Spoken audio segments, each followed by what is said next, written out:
네, 청년 정치인들의 생각을 들어보는 시간입니다. 화제가 되고 있는 두 분과 오늘 함께하게 됐습니다. 다양한 이야기 함께 나눠보겠습니다. 먼저 문재인 대통령 5년 임기 가운데 2년 반, 지난 주말 지났습니다. 청년의 눈으로 본 문재인 정부의 절반, 어떤지 평가를 좀 해보도록 할 텐데요. 먼저 문재인 대통령이 어제 수석 보좌관 회의에서 한 발언들, 더불어민주당 대변인 얘기부터 좀 보죠. 지난 2년 반은 정치적 갈등이 많았고 국민 불편함, 고통이 있었다. 과거 익숙함과 결별하고 새로운 길을 찾는 시간이었다. 박찬대 더불어민주당 원내대변인은 조국 정국 공정사회 사회되기 위한 성장통이었다. 일요일신문에 이렇게 이야기를 했는데 하도 민감한 내용이기도 하고 이 문장 하나만 놓고도 참 보는 시각에 따라서는 해석이 다양하지 않을까. 그 새로운 길과 공정한 사회되기 위한 길이었다.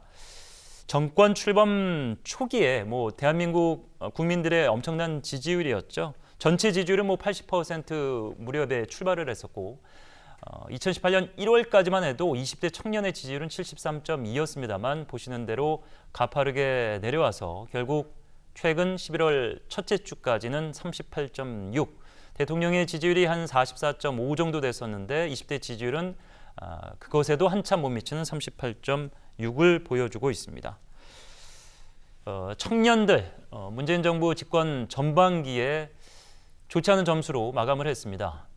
이게 이제 조국 사태, 조국 정국 이전부터 보신 대로 이제 올 작년 한 1월부터 쭉 이제 내리막길이었기 때문에 딱 그것 때문이다 또 이렇게 얘기하기도 어려운 상황입니다.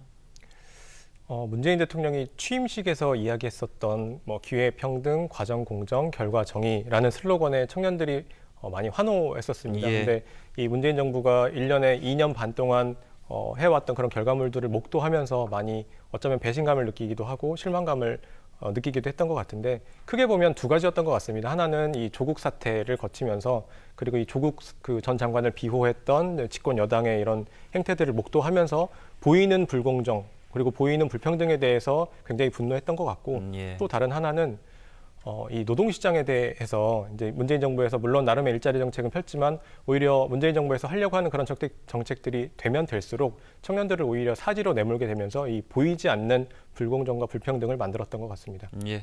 저희가 말씀하신 대로 이제 아래 하단 자막으로 보여드렸습니다만은 여권에서는 B와 C를 왔다 갔다 하는 점수 80점, 70점 요 부분이겠죠. 그리고 박지원 의원 같은 경우는 60점.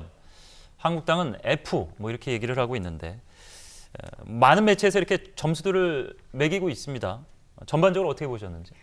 저도 청년들, 특히 이제 청년 세대들에게는 문재인 정부에게 박한 점수를 줄 수밖에 없을 거라고 생각을 하는데요. 문재인 정권이 만들어졌을 때 우리 국민들이 그에게 보냈었던, 이 정부에게 보냈었던 열망과 희망을 돌이켜 보면 특히나 청년들은 더 많은 희망을 품고 있었습니다. 청년이라고 하는 계층이 어떻습니까? 주거 계층으로도 취약계층이고 소득도 적고 자산도 적습니다. 이게 나라냐는 질문에 이게 나라다라고 문재인 정권이 대답해 주길 바랬죠. 그런데 정권 초기 때부터 지금까지 실상 이 불평등의 구조를 바꿔냈느냐를 보면 그렇지 않다는 거예요. 집권 초기 때부터 드라이브를 걸고 더 박차를 가해서 우리 한국 사회를 평등하게 만들었어야 됐는데 거기에는 못하지 않았나. 그리고 아까 그 표를 보면 2018년도 12월, 그러니까 말을 기점으로 뚝 떨어지거든요. 그때 어떤 일이 있었냐면 민주당과 한국당과의 예산 야합이 있었습니다. 그때 당시에 주로 깎았었던 예산이 바로 복지, 그리고 청년 일자리 예산이에요. 그리고 그 예산, 한 6조 정도 깎은 예산을 결국 각 지역구의 의원들이 자기 지역 안에 SOC, 그러니까 사회 간접 자본, 도로나 혹은 공원을 만드는 데로 돌렸습니다. 청년들이 그걸 보고 과연 지금 정권이 청년에게 관심이 있는지 의문을 가질 수밖에 없는 상황이었죠. 자, 문재인 정부 출범 초기 3대 목표 아시는 대로 한반도 평화, 적폐청산, 일자리와 근로환경, 누구보다 이 민감한 청년층일 건데 정부가 오늘 내놓은 통계를 보죠. 일하는 보람과 보상을 함께, 근로환경 2년 반의 평가, 노동시간을 52시간으로 단축을 했고 최저임금을 8,350원까지 올렸고 물론 임기 내 10,000원 달성이 가능할지는 모르겠습니다만 공약에 준했다 이런 평인 것 같고요. 공공부문 정규직이 16만 1,000여 명이다. 그리고 일자리 걱정 없는 나라로와 관련된 통계를 보면은 30년 만에 최고의 고용률 67.1, 역대 최고 상용 근로자 비율 69.8, 14년 만에 최고 청년 고용률 43.7 이렇게 통계를 내놓았습니다.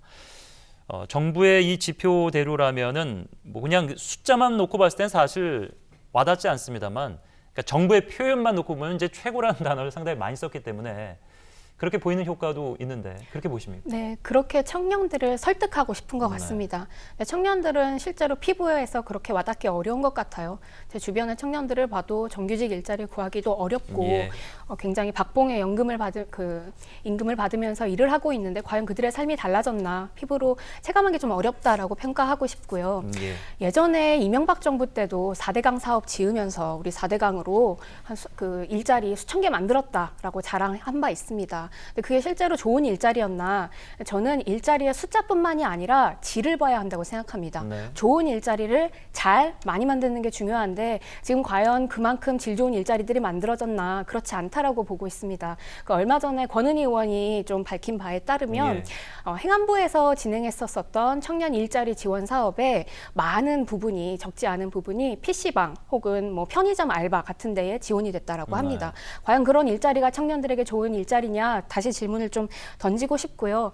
문재인 정권이 좀 더 겸허한 자세 그리고 청년들에게 최고치를 달성했다. 우리 좋아지고 있다. 그냥 통계로만 보여줄 것이 아니라 겸허한 자세로 좀 부족한 지점이 있지만 우리 더 이렇게 나아가겠다라고 하는 약속을 주는 것이 더 필요하지 않나 싶습니다. 예. 정부와 청와대 의견, 청와대 뭐 대변인 얘기도 들었습니다만 이 체감의 문제가 현실적으로 느끼지 못하는 것은 아쉬움이 있지만 이런 지표들은 사실에 준한다 이렇게 얘기를 하고 있는데 이 통계 안에 뭐 수치적인 오류가 있다고 보시는 부분이 있습니까?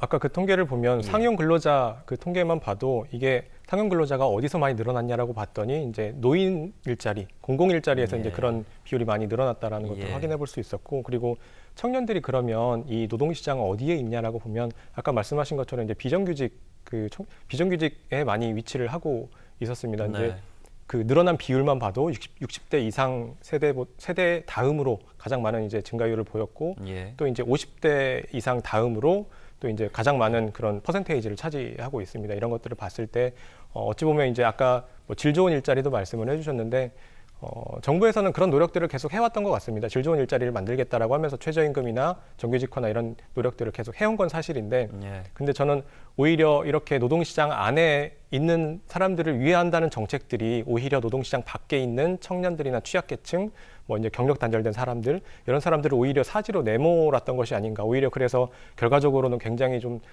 최악의 그런 결과를 낸 것이 아닌가 싶습니다. 저는 이 일자리 정책의 1번 대상자는 이 노동시장 밖에 있는 사람들이어야지, 어쩌면 이제 그 무게중심을 둔다면 노동시장 안에 있는 사람들보다는 밖에 있는 사람들이 현실감 있는 정책이라고 생각을 합니다. 예.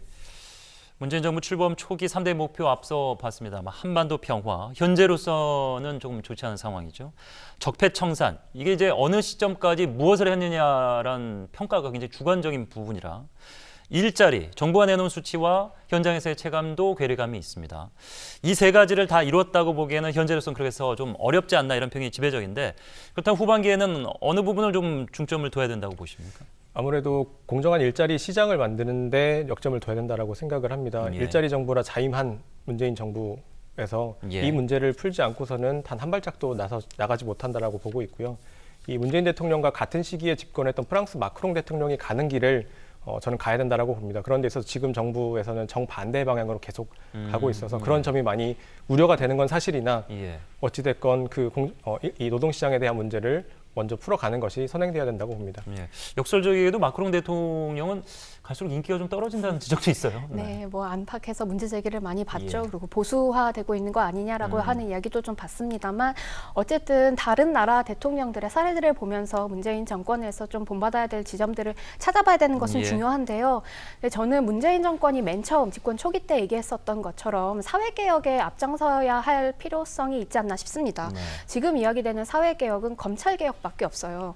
그런데 과연 검찰개혁에 반대하는 것은 아닙니다. 검찰개혁은 반드시 이번 패스트트랙과 또 선거제도 개혁과 함께 이루어져야 될 중요 과제 중에 하나입니다만, 그것만으로 충분한 것인가? 그렇지 않다라고 보고요. 예. 지금 한국 사회에 있는 문제들이 산재해 있는 문제들이 많습니다. 예를 들면 지금 플랫폼 노동 관련해서 우리가 어떻게 대처할 것인가. 아까 예. 비정규직 노동 이야기 잘 집어주셨는데요. 비정규직 노동보다 더 밑에 있는 프레카리아트라고 불리는 비정규직 아예 계약도 하지 못하는 분들 어떻게 할 것인가. 그리고 또 기후위기 문제도 전 세계적으로 문제인데 한국도 기후위기에 대응할 수 있는 시간이 8년밖에 남지 않았습니다. 네. 그리고 또 거기에 함께 있는 뭐 미세먼지 문제, 교육의 불공정 문제, 뭐 이런 모든 문제들이 결국 전 사회개혁이라고 보고요. 문재인 정권이 처음에 많은 시민들에게 호응을 받았던 만큼 유종의 미를 거두길 바랍니다. 그건 사회개혁밖에 없습니다. 예.